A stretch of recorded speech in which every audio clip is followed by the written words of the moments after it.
traveler.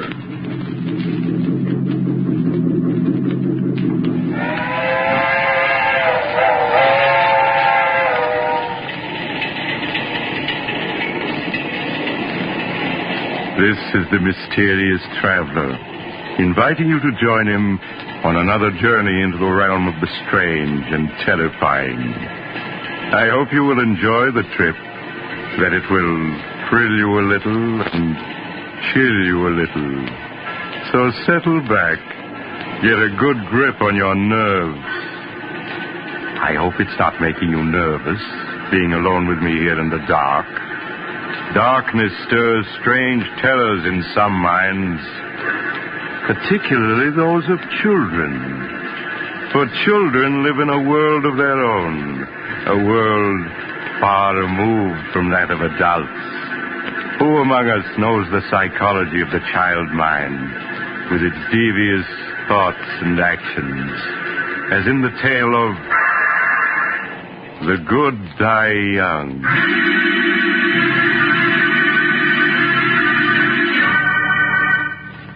Years ago, when I was practicing medicine, I brought a child into the world, a girl who was named Sandra. In the years that followed, she grew into an extremely beautiful and clever child. But my story begins the day that Martha, the housekeeper, was finishing her duties for the last time. Sandra, come in here. I want to see you. Sandra! Were you calling me, Martha? Yes. I told you to come right home after school. Where have you been? Oh, I'm sorry, Martha. I didn't hear you tell me to come home right after school. I'm sorry, truly I am. Save your acting for your father, young lady. It hasn't fooled me for a long time. Sandra, since your mother died, you're becoming more and more of a problem every day. Well, at least after tonight, I won't have to put up with your lies and your 1,001 little tricks. What do you mean, Martha? Your father won't be needing a housekeeper anymore. I'm leaving tonight. But why? Well, I'm not supposed to tell you. But you may as well know now as later. Your father is bringing home a new mother for you tonight. A new mother? Yes, he's just married again. But I don't want a new mother. Daddy and I don't need anyone else. We're happy the way we are. Sandra, stop screaming. I won't have it. Do you hear? I won't have it. Your new mother's a very fine woman. I met her last night. I hate her. Daddy's mine and no one else's. She hasn't any right to him. If you don't stop that screaming, I'll tell your father when he comes home tonight. Oh, no, don't do that. I'll be good. But I hate her, and I always will. I'll never stop hating her. That's a fine way to talk. Perhaps I ought to warn the poor woman about Sandra. Well, then it's none of my business. Besides, she'll find out about her soon enough.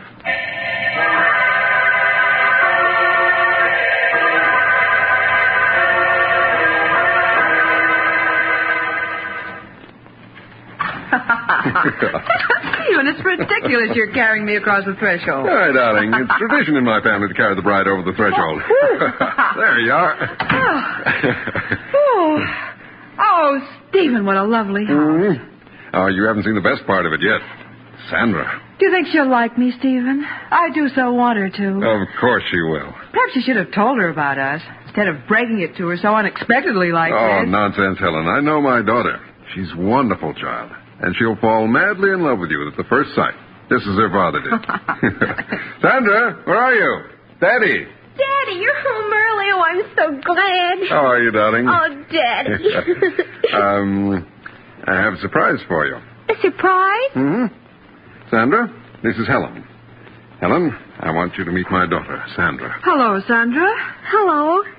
Darling, the surprise I just mentioned is Helen. We were married this afternoon.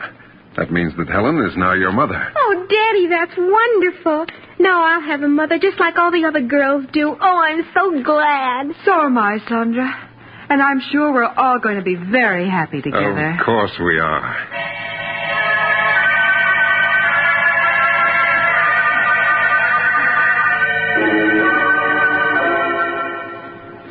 That night, after the family had said goodbye to Martha and seen her off, Sandra was sent to bed. She lay quietly in the darkness, thinking. Occasionally, she would speak softly to her doll, Barbara. She hasn't any right being here, Barbara. Daddy and I were perfectly happy until she came along. Tonight he didn't even notice me. Just kept looking at her. Well, she shan't have him. He's always been mine, and he always will be.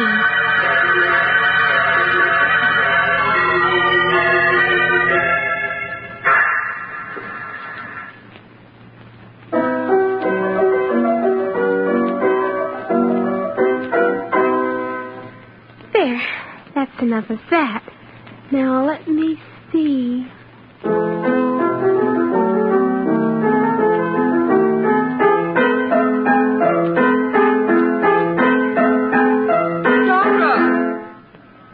The second time this afternoon I've asked you not to pound the keys that way. That's no way to play. I'm sorry, Mother. It's not only the piano, dear. There are many other little things. And you pay no attention when I speak to you about them. I don't mean to do them, Mother. I just forget. Well, please try to remember, dear.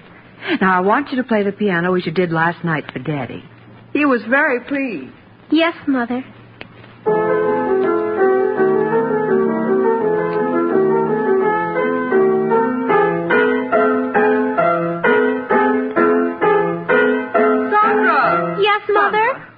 I thought I asked you to stop pounding the piano like that. But, Mother, I was just composing a new piece for Daddy.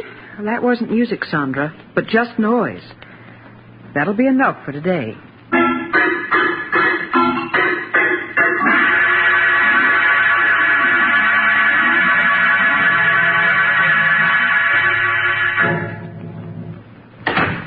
Hello, beautiful. How are you, darling? Well, why wasn't Sandra at the door to meet me? She's all right, isn't she? Oh, of course, dear. Stephen. I was a bit angry with Sandra this afternoon. Angry with Sandra? Why? What'd she do?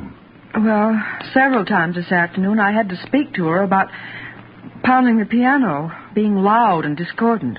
Well, that isn't like Sandra. You know how well she plays. Yes, of course. That wasn't the way she played today. Well, I'll go up and see her. All right. Supper will be ready soon. All right, Ellen.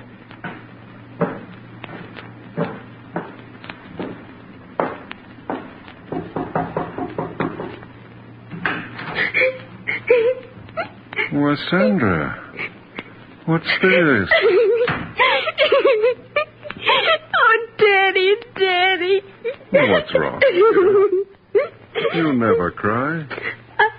I was only trying to compose a new piece for your birthday next month. A new piece for my birthday? Yes, I wanted to surprise you. Oh, there, dear. You mustn't cry. I'm sure Mother understands you didn't mean to be bad. Now, here, let me wipe your tears. Oh, Daddy, I love you so.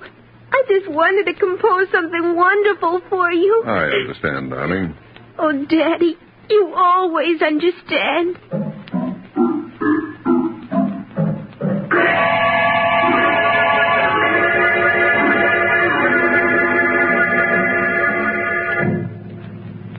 Is supper ready to do? Mm-hmm. Where's Sandra? She'll be down in a minute. Helen. Yes, Stephen? She really didn't mean to pound on the piano and get on your nerves. It's just she was trying to compose a new piece for me. But, Stephen, it wasn't music. It was just noise. Well, you mustn't be harsh with her. You know what children are like. In their enthusiasm, they forget what they're told. But, Stephen, I don't know exactly what to say. It's just a question of being patient with her, winning her love. All right, Stephen. Perhaps I was a bit impatient with her. You know I want nothing more than for the three of us to be happy together. I know that, darling. And the three of us will be happy together.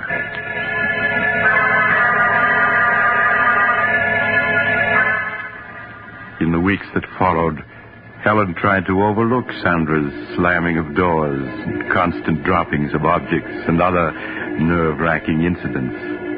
In time, she felt, Sandra would come to accept her love and guidance. It was just a matter of patience. Sandra? Is that you? Yes, Mother. Please sit down, dear. I want to talk to you. All right, but do hurry. Daddy'll be home soon. Sandra, every day I've been giving you milk money for school. Why haven't you been buying milk with that money? But I have been, Mother. Now, please, Sandra, I won't punish you. I just want to know what you've been doing with that money. I've been buying milk with it. Please, Sandra. Mrs. Gordon, your teacher, told me you haven't bought milk for almost a month now. But I have. She just doesn't Sandra, happen to... I won't have you lying to me. Now, that's your father. We'll see what he has to say about this. You don't understand. You just don't understand. Stephen? Hello, darling. Sandra, what are you crying about? I'm sorry, Stephen, but Sandra's been misbehaving. I think you'd better speak to her. You just don't understand. What's she done, Helen? Mrs. Gordon, her teacher, told me today that for the past month, Sandra hasn't been buying milk with her milk money. Is that true, Sandra? What's worse, Stephen, when I asked Sandra about it, she lied and said that she had been buying milk at school. Why, Sandra, it isn't like you to lie about things. I didn't mean to lie about it. I just wanted to keep it a surprise. What a surprise. Your birthday present. Oh? I saved my milk money so that I could buy you a pipe. It's here in this box. But, Sandra, you know I'd have given you money to buy a birthday present for Daddy. It isn't the same thing. I wanted to buy him a present with my own money. Oh, I'm sorry, Sandra. Well, you might have told me about it when I asked you. And then it wouldn't have been a real surprise. I did want to surprise Daddy, so... But you have, darling. This is a beautiful pipe. No, the surprise is spoiled. Your birthday isn't till tomorrow. Well, this is much better, darling. It means I'll be able to smoke this pipe tonight. Oh, now, please stop crying. You go upstairs and wash your face and hands, huh? All right, Daddy. I'm sorry, Stephen, but I had no idea what she'd done with the money, and she did lie when I asked her about it. Well, if you don't have a little more faith in her, Helen, I know it's difficult to understand her at times, but that's because as a child she looks at things differently. I'm sorry, Stephen, if you think I failed with her. Oh, but you haven't, Helen. I'm sure that in time she'll come to love you as much as she loves me. I don't know, Stephen. I often wonder about that.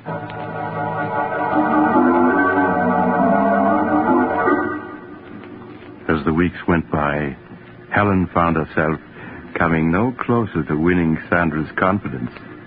It wasn't that Sandra was unfriendly, but there was an air of reserve about her, which vanished only in her father's presence.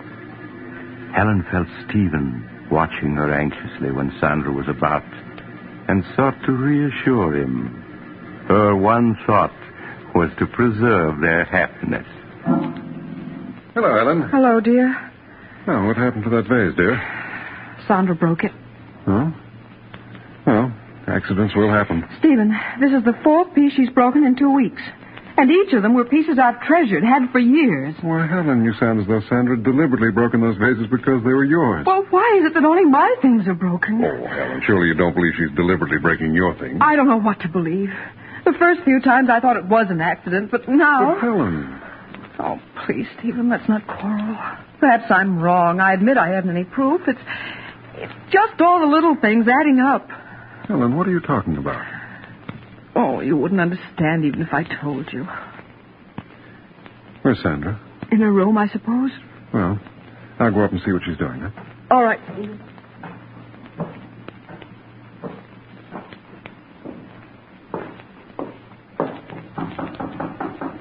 Sandra, it's Daddy.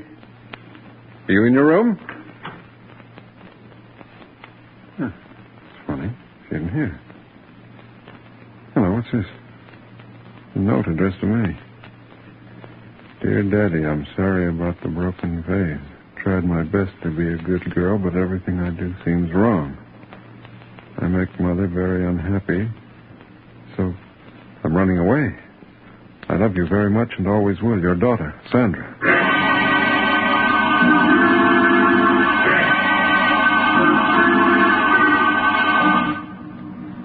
After searching vainly for an hour in the dark and cold, Stephen returned and notified the police.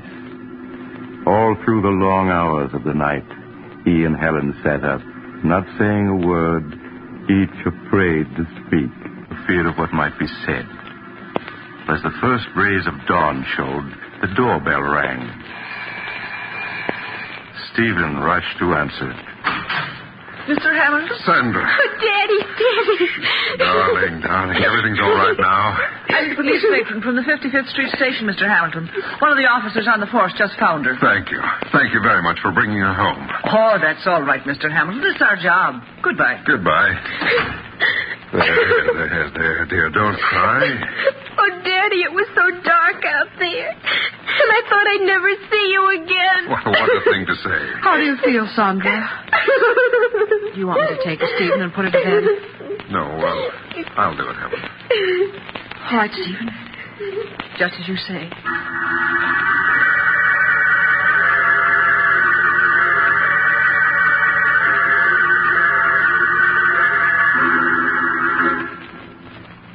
Is she all right, Stephen? Mm-hmm. She just fell asleep. I hope her being out all night won't have any after effects. Stephen, you feel I'm to blame for her running away, don't you? Of course not, Helen. It's just that, well, you don't seem to understand that. But, Stephen, I've tried so hard. Oh, it's no use. She doesn't want me here, never has. Helen, how can you talk like that? Why, she was delighted the day I brought you here as my wife. Yes. I thought she was in the beginning. But now I know she was just pretending. Pretending? Yes, Stephen. From the first moment she saw me, she resented me. She feels I've come between you, taken her place in your affection. Oh, Helen, how can you say such a It's thing? true, I tell you. She sees me as a rival for your love. You're just imagining all this. I'm not, I tell you. Oh, it's no use, Stephen. We can't go on this way. What do you mean? Don't you see? We aren't happy anymore. Instead of things improving, they get worse. Perhaps it would be best if we were to separate. Helen, I won't hear of it. I love you, darling. I wouldn't want to live without you. Whatever misunderstandings we may have about Sandra, I'm sure we can straighten them out. I don't know, Stephen. If you love me, Helen, you won't give up so easily. Please, say you won't leave. All right, Stephen. I won't leave. Perhaps we will be able to work this out. I hope so.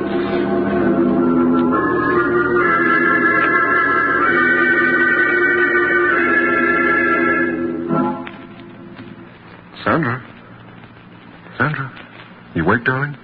Yes, Daddy. Sandra, Mother and I were very upset when you ran away last night. Mother seems to think you ran away because you couldn't get along with her. She felt so badly about it, she wanted to go away. She did? Yes. But I told her how much we both loved and needed her. So she's promised to stay. Oh. I see. Sandra, you will try to be a good girl and do as Mother wants, won't you? It would make Daddy very happy. Oh, Daddy, I'd do anything to make you happy, anything. That's a good girl, darling. Now, you get up and get dressed, huh? I'll wait for you downstairs. All right, Daddy. He just doesn't understand. He should have let her go, but she's still here.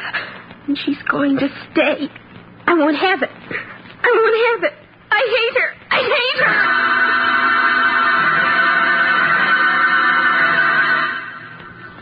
A week passed. A week in which Sandra's behavior pleased Helen no end. At last it seemed they were going to be the happy family she had always dreamed they would be.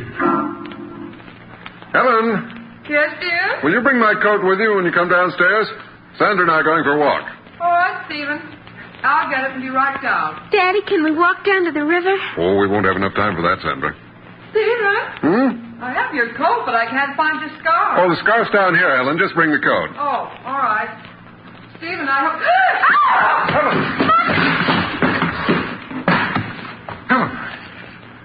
Helen, are you all right? Helen, speak to me. Daddy, is she dead? No, Sandra, don't talk like that. Quick, phone Dr. Smith at once.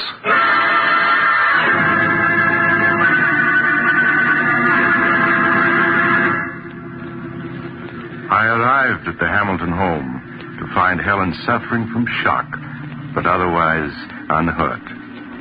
I was somewhat disturbed, however, to find her very nervous and run down. She'll be all right, won't she, Doctor? Yes, of course. I'm going to leave you a prescription, Mrs. Hamilton. It's something that will help quiet your nerves. You ought to take it twice a day. Here's the prescription, Mr. Hamilton. Thank you, Doctor. I'll have it filled at once. Well, Sandra, how are you? You've been so quiet, I hardly knew you were here. I'm fine, thank you. You're growing up to be quite a young lady. Are you still troubled by nightmares?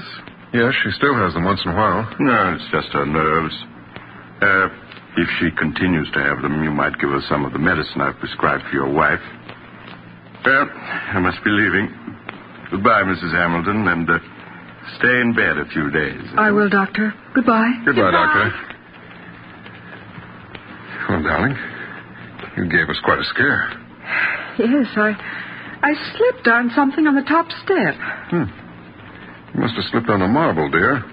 I found 7 or 8 of them on the top step. Marble? Sandra, were they your marbles? No, Mother. They belong to Margie. She must have left them on the stairs when we were playing here. Oh, I see. It wasn't my fault. Truly it wasn't. Of course it wasn't, Sandra. Our mother knows you wouldn't leave marbles lying around where she could slip on them. Isn't that so, Ellen? Yes, Stephen. I'm sure Sandra wouldn't want anything to happen to me.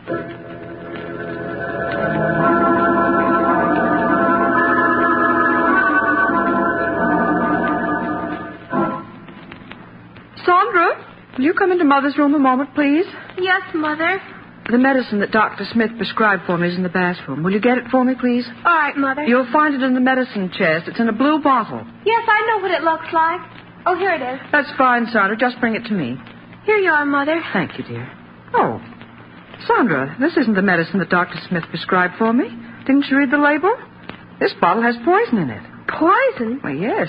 It's right here in red letters on the label. Oh, I'm sorry, but this bottle is blue, too. It looks just like the one with your medicine. Yes, it does at that. Now, I'll put this bottle of poison back and get me my medicine. Yes, Mother. I'll have to get rid of that poison. It's too dangerous to keep in the medicine chest. Would have been awful if you took the poison, wouldn't it, Mother? Or you might have died.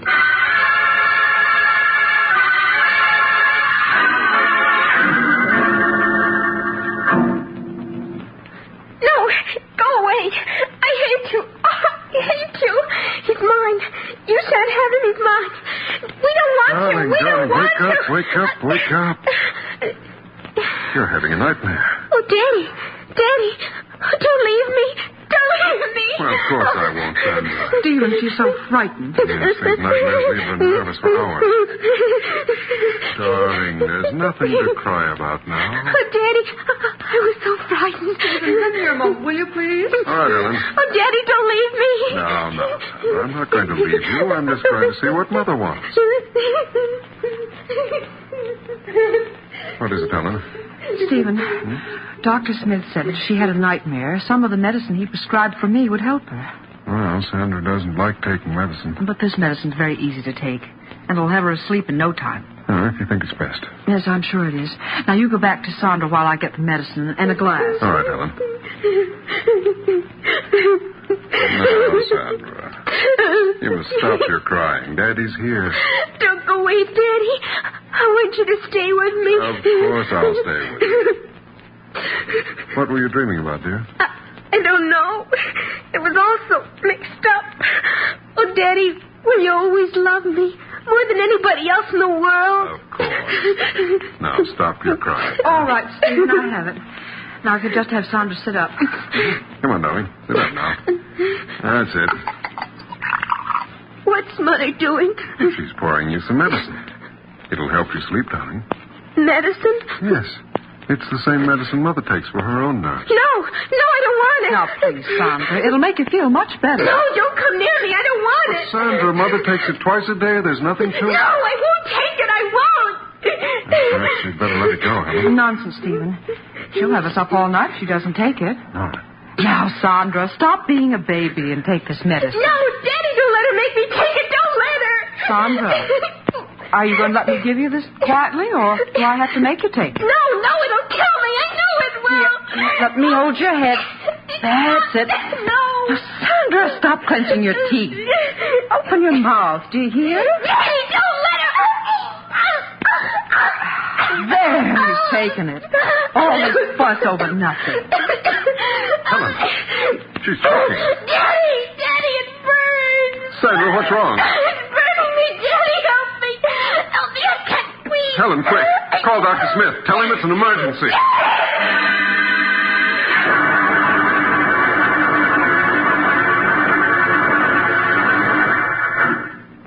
Stephen, here's Dr. Smith. Let me see her.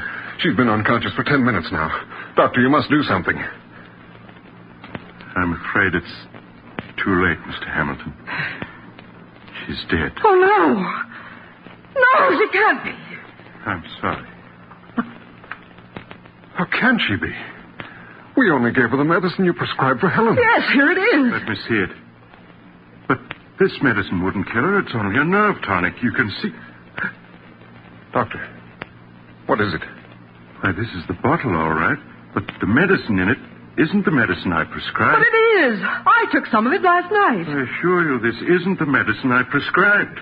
Then what is in that bottle? It smells like carbolic acid. Carbolic acid? But that's impossible. Look at the label. You can see it's my medicine. Yes, the label's right, but someone poured out the medicine I prescribed and replaced it with carbolic acid. But why? Why should anyone want to do such a thing? Who could possibly want to kill Sandra? Everyone loved her. Ask Helen.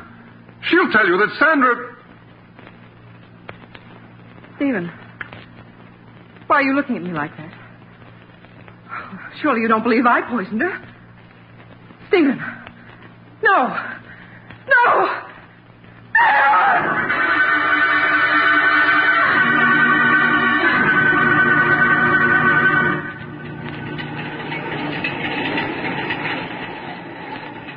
This is the mysterious traveler again.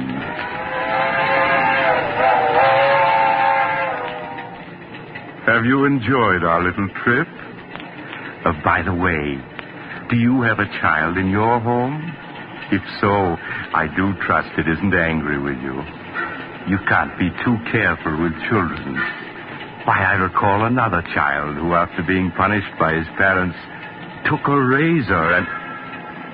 Oh, you're getting off at the next stop. I'm sorry. Perhaps you'll join me again soon. I take this same train every week at the same time.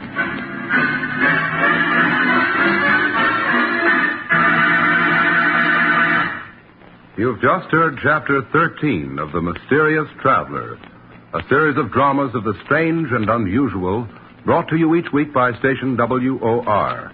In tonight's program, The Good Die Young, Betty Jane Tyler played Sandra. The Mysterious Traveler, written by Bob Arthur and David Cogan, is directed by Jock McGregor. Original music was played by Doc Whipple.